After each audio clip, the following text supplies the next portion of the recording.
Procession ನಡೆಯುವಾಗ ಏನು ಘಟನೆ ಆಯಿತು ಅದು ವಿಚಾರವಾಗಿ ನಾವು ಈಗಾಗಲೇ ಕ್ರೈಮ್ ನಂಬರ್ 14 14/2026 ಅಲ್ಲಿ ಕಾಲಮ್ 189 ಸಬ್ ಕ್ಲಾಸ್ 2, 191 ಸಬ್ ಕ್ಲಾಸ್ 2, 191 ಸಬ್ ಕ್ಲಾಸ್ 3, 109, 132, 352, 351 ಸಬ್ ಕ್ಲಾಸ್ 2 ಅಲ್ಲಿ ಈಗಾಗಲೇ FIR ದಾಖಲು ಮಾಡಿದ್ದೀವಿ. ನಾವೇ ಸೋಮಟ್ಟಲ್ಲಿ FIR ದಾಖಲು ಮಾಡಿದ್ದೀವಿ. ಅದರ ವಿಚಾರವಾಗಿ ನಾವು ಈಗಾಗಲೇ 8 ಜನಕ್ಕೆ ಬಂಧನ ಮಾಡಿದ್ದೀವಿ. ಈ ಘಟನಾ ಬಗ್ಗೆ ನಾನು 2-3 ಕ್ಲಾರಿಫಿಕೇಶನ್ ಕೊಡೋಕ್ಕೆ ಇಷ್ಟಪಡ್ತಾ ಇದ್ದೀನಿ.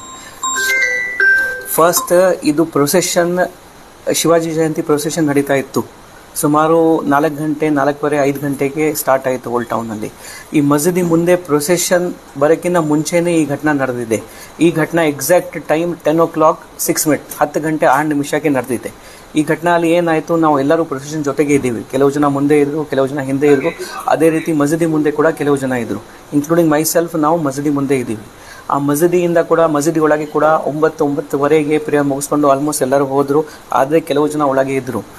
ಅಲ್ಲಿ ಒಬ್ಬ ವ್ಯಕ್ತಿ, ಅಲ್ಲಿ ಇರುವ ಒಂದು ಶೂ ರ್ಯಾಕ್ ಏನಿದೆ, ಅಲ್ಲಿ ಇರುವ ಒಂದು ಶೂ ರ್ಯಾಕ್ ಕೆಳಗೆ ಸಪೋರ್ಟ್ಗೋಸ್ಕರ 2 ಸಣ್ಣ ಕಲ್ಲು ಇಟ್ಟಿದ್ರು. ಯಾವಾಗ ಇಟ್ಟಿದ್ರು, ಮುಂಚೆ ಇಟ್ಟಿರಬಹುದು ಅಂತ ಆ ಥರ ನಾವು ಈ ಥರ ಮಾಡ್ತಾ ಇದ್ದೀವಿ. ಅವು 2 ಕಲ್ಲು ತಗೊಂಡು ಹೊರಗಡೆ ಎಸಿತಾನೆ. ಆ 2 ಕಲ್ಲು ನಮ್ಮ ಪೊಲೀಸ್ ಮೇಲೆ ಕೂಡ ಬಿತ್ತು, ಒಬ್ಬ ಸಾರ್ವಜನಿಕ ಮೇಲೆ ಕೂಡ ಬಿದ್ದಿದೆ. ಯಾವುದು ಮೇಜರ್ ಗಾಯ ಆಗಿಲ್ಲ ಇದರ ವಿಚಾರವಾಗಿ.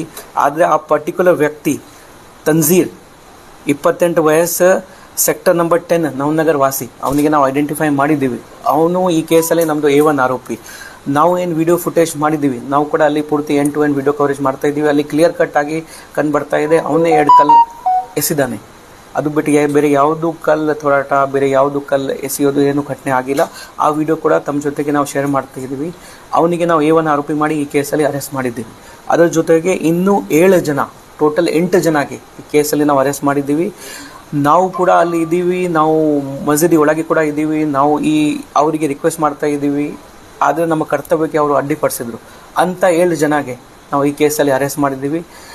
ಟೋಟಲ್ 8 ಮೆಂಬರ್ಸ್ ಈಗಾಗಲೇ ಅದರಲ್ಲಿ ಅರೆಸ್ಟ್ ಆಗಿದೆ. ಈ ಘಟನೆ ಮುಗಿದ ನಂತರ ಮೆರವಣಿಗೆ ಪೀಸ್ಫುಲ್ ಆಗಿ ಹೋಯಿತು.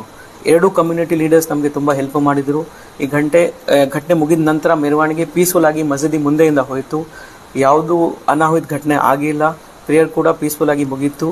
ಆದರೆ ನಾವು ಪ್ರಿಕಾಷನ್ವಾಗಿ 163 BNS ಅಲ್ಲಿ ಏನು ನಿಷೇಧ ಆರ್ಡರ್ ಏನಿದೆ ಅದು ಜಾರಿ ಮಾಡಿಸಿದ್ದೀವಿ. ನೆಕ್ಸ್ಟ್ 5 ಡೇಸ್ ಇದು ಕಂಟಿನ್ಯೂ ಇರುತ್ತೆ ಬಾಗಲಕೋಟೆಯಲ್ಲಿ. ಆದರೆ ನಾವು 2 ಡೇಸ್ 3 ಡೇಸ್ ನಂತರ ಅದ್ರ ಮೇಲೆ ಕಾಲ್ ತಗೊಳ್ತೀವಿ. ವಾಪಸ್ ತಗೊಳ್ಳೋದು ಅವಶ್ಯಕತೆ ಇದ್ದರೆ ನಾವು ಅದು ತಗೋತೀವಿ. ಸದ್ಯಕ್ಕೆ ಸಿಚುವೇಶನ್ ಅಂಡರ್ ಕಂಟ್ರೋಲ್ ಇದೆ. ನಾವು ಆ್ಯಸ್ ಪೊಲೀಸ್ ನಾವು ನಿನ್ನೆ ರಾತ್ರಿ ನಮ್ಮ ಎಲ್ಲ ವಿಡಿಯೋ ಅನಾಲಿಸಿಸ್ ಆದಮೇಲೆ ಯಾರು ಆ್ಯಕ್ಚುಲಿ ತಪ್ಪು ಮಾಡಿದ್ದಾರೆ, ಈ ಥರ ಮಿಸ್ಕ್ರಿಯೆಂಟ್ಸ್, ಈ ಕಮ್ಯುನಿಟಿ ಆ ಕಮ್ಯುನಿಟಿ ನಾವು ಹೇಳ್ತಾ ಇಲ್ಲ, ಅವರಿಗೆ ಐಡೆಂಟಿಫೈ ಮಾಡಿ ನಾವು ಅರೆಸ್ಟ್ ಮಾಡಿದ್ದೀವಿ. ಈಗಾಗಲೇ ಅರೆಸ್ಟ್ ಮಾಡಿದ್ದೀವಿ. ವಿತ್ ಪ್ರೂಫ್ ನಾವು ತಮ್ಮ ಜೊತೆ ಕೂಡ ಶೇರ್ ಮಾಡ್ತೀವಿ.